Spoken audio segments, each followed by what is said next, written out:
Hello guys, स्वागत है आप सभी का आपके अपने channel learn with Amit Sharma में।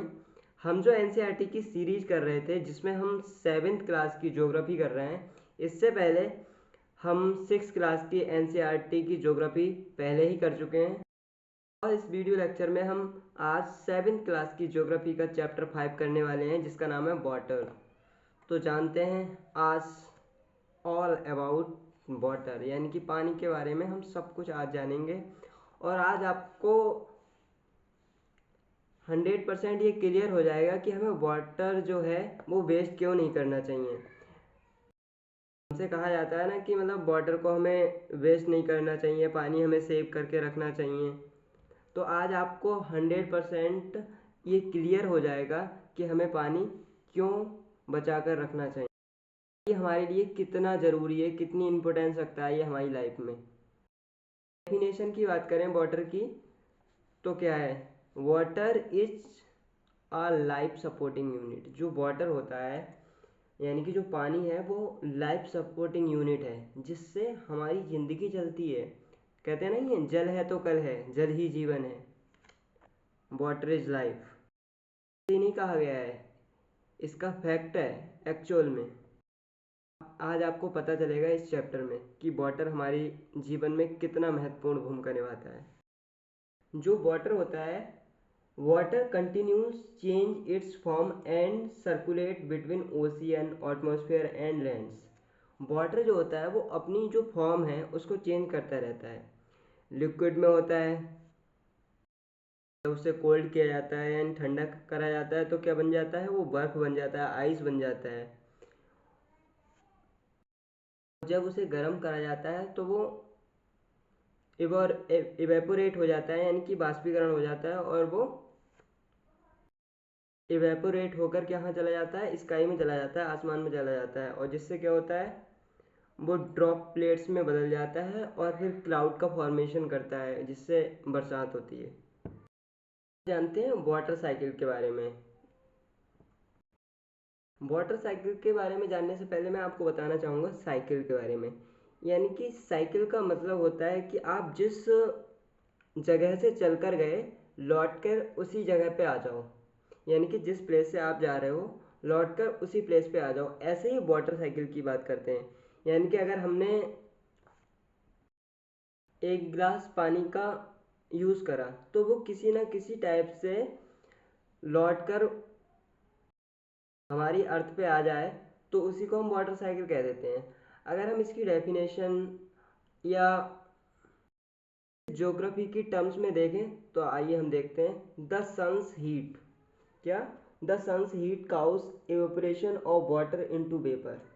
क्या होता है, हमारा सन है यानी कि जो सूरज है वो जब अपनी गर्मी छोड़ता है उसके कारण क्या होता है, इवेपोरेशन होता है यानी कि बाष्पीकरण होता है। और वाटर क्या काय में बदल जाता है, वेपर में बदल जाता है यानी कि बाष्प में बदल जाता है।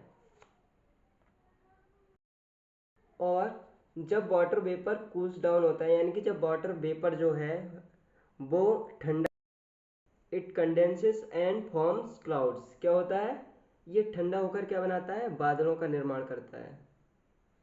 Forms there it may fall on the land और सी। क्या होता है, रेन की फॉर्म में कहाँ आ जाता है, फिर से ज़मीन पे आ जाता है। तो यही वाटर साइकिल है, मतलब किसी न किसी से, जैसे कि मैंने बताया था कि वाटर साइकिल क्या है कि लौट के पानी फिर से वहीं आ जाता है। अब इवेपोरेट होकर पानी चला तो गया आसमान में और फिर गर्म होकर मतलब आसमान में गया, फिर क्या हुआ, वो कूल्स डाउन हुआ, उसके बाद में क्या हुआ, वो क्लाउड्स की फॉर्म में बदल गया, उसके बाद में क्या हुआ, रेनफॉल के रूप में फिर से नीचे आ गया। तो यही जो है पूरी वाटर साइकिल कहलाती है। हमारी जो अर्थ है वो जस्ट लाइक अ टेरेरियम है। Earth is like a terrarium. यहाँ पे जो टेरेरियम की स्पेलिंग थी वो मिस्टेक हो गई थी, यहाँ पे एक आर जो हमने नहीं लिख पाए थे बाय मिस्टेक।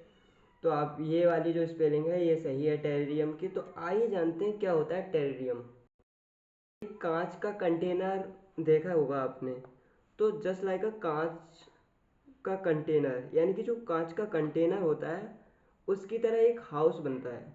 जिसमें कुछ स्पेसिफिक टाइप के जो पौधे होते हैं उनको पाला जाता है।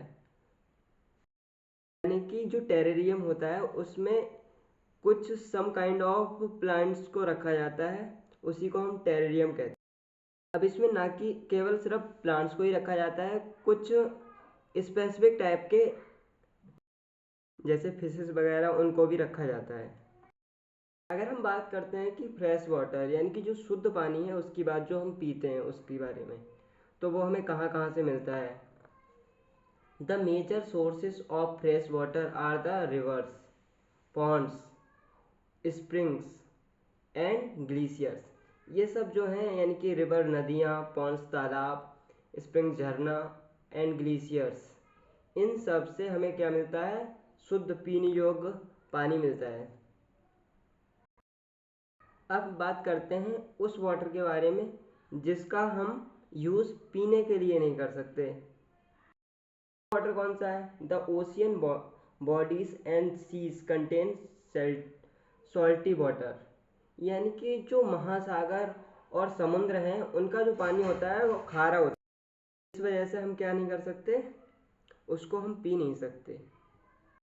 इसके अलावा और क्या क्या हम इस चैप्टर में पढ़ने वाले हैं, तो distribution of water bodies, ocean circulation, waves, tides, ocean current, tsunami, the earth pendulum, ये सब के बारे में इस चैप्टर में हम पढ़ने वाले हैं।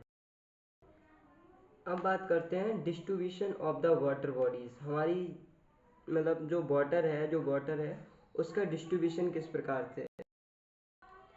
3/4 of earth surface is covered by water, यानी कि जो अर्थ है उसकी 3/4 जो पार्ट है वो वाटर से कवर्ड है। तो आप सोच रहे होंगे कि मतलब जब 3/4 पार्ट जो है वाटर से कवर्ड है तो हमसे क्यों कहा जाता है कि वाटर को सेव करो, वाटर को सेव करो, यानी कि पानी कम खर्च करो। आपका सोचना लाजमी है, लेकिन आपको मैं बताऊंगा कि हमें क्यों बचाना चाहिए वाटर। इसके जवाब में एक क्वेश्चन है, then why there is water scarcity. अगर इतना सारा पानी है तो वाटर की कमी क्यों है? तो इसका जवाब है, not all the water on the earth available to use. बस, तो हमारी जो अर्थ है उस पर जितना भी पानी है वो सभी पीने योग्य नहीं है, यानी कि उसका यूज़ हम नहीं कर सकते सभी पानी का। कुछ परसेंट पानी ही हम यूज़ कर सकते हैं। आगे मैं बताऊंगा कितना परसेंट वाटर हम यूज़ कर सकते हैं। अब एक टेबल ली है हमने जिसमें हम बताएंगे आपको, the following table gives the distribution of water in percentage. एक परसेंटेज में दे रखा है जिसमें डिस्ट्रीब्यूशन 97.3% सैलिन वाटर है। 97.3% जो वाटर है वो सैलिन वाटर है, यानी कि सॉल्टी वाटर है, जो कि खारा है, यानी कि जिसमें नमक का पानी अगर हम कह सकते हैं इसे। अगर नॉर्मल भाषा में अगर हम कहें तो इसे नमकीन वाटर कह सकते हैं। कहाँ का पानी है? ओशियन वाटर है, यानी महासागरों का पानी है। कितना? 97.3%। अब बात करते हैं हम आइस कैप की। तो 2% जो वाटर है वो आइस कैप में पाया जाता है। अब बात करते हैं हम ग्राउंड वाटर की। 0.68% जो वाटर है, 0.68% वाटर पाने है। फ्रेश वाटर लेक्स, यानी कि जो लेकों में, झीलों में जो पानी पाया जाता है वो शुद्ध पानी होता है। वो कितना होता है? 0.009%। बहुत ही कम परसेंटेज है जो शुद्ध वाटर पाया जाता है। कितना? 0.009%। Island, seas and salt lakes में कितना वाटर पाया जाता है? 0.009। और एटमॉस्फेयर में 0.0019। रिवर का जो पानी है पीने योग्य वो है 0.001%। टोटल को मिला के हो गया 100%। ना पीने योग्य जो पानी है यानी कि जिसको हम पी नहीं सकते वो है 97.3%। अब बचा 2.7% वाटर, जिसमें 2% जो वाटर है आइस कैप का वो हम यूज़ नहीं कर सकते। पीने योग्य तो है लेकिन हमारे पास इतने रिसोर्स नहीं है जिससे कि हम उस वाटर का यूज़ कर पाएँ। तो जो 2% पानी है लेकिन इस पीने योग्य है लेकिन हम उसका यूज़ नहीं कर सकते। बचा हमारे पास सिर्फ 0.7% जिसका हम यूज़ कर सकते हैं। तो 99.3% है जिसका हम यूज़ नहीं कर सकते और सिर्फ 0.7% वाटर है जिसका हम यूज़ कर सकते हैं। और उस वाटर को हम इस तरह बहा रहे हैं कि मतलब आने वाले टाइम में हम उस वाटर के लिए तरस जाएंगे और आने वाले लोगों के लिए तो पानी की बहुत ज़्यादा ही कमी हो जाएगी।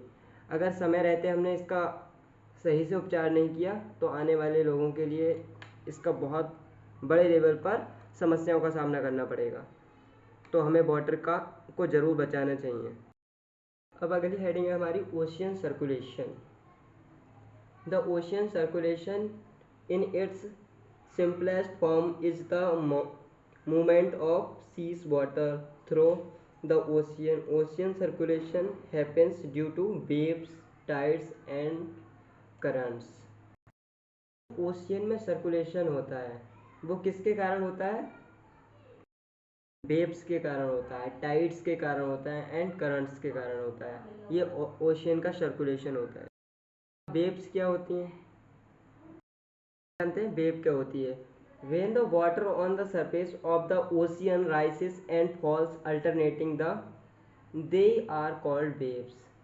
यानी कि जब पानी जो होता है समुद्र में या रिवर में अप डाउन होता रहता है यानी कि राइज एंड फॉल होता है यानी कि उठता है और नीचे आता है अल्टरनेटिंग का मतलब होता है, आपने साइन का ग्राफ देखा है? ऐसे होता है कुछ, मतलब जैसे कि हमारा सांप चलता है ना उस टाइप से होता है साइन ग्राफ। कुछ उस टाइप से ही वेव्स बनती हैं।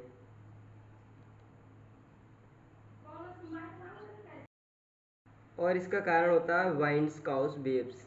वाइंड जो होती हैं वो उसके कारण ही वेव्स का फॉर्मेशन होता है। During a storm the winds blowing at very high speed from huge waves.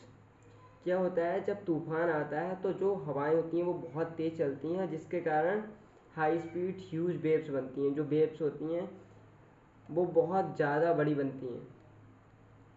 An earthquake, a volcanic eruption or underwater landslides can shift large amount of ocean water. करते हैं सुनामी। कौन नहीं जानता है tsunami के बारे में? हर कोई जानता है सुनामी के बारे में। ऐसी भयानक घटना जिसके बारे में सुन के ही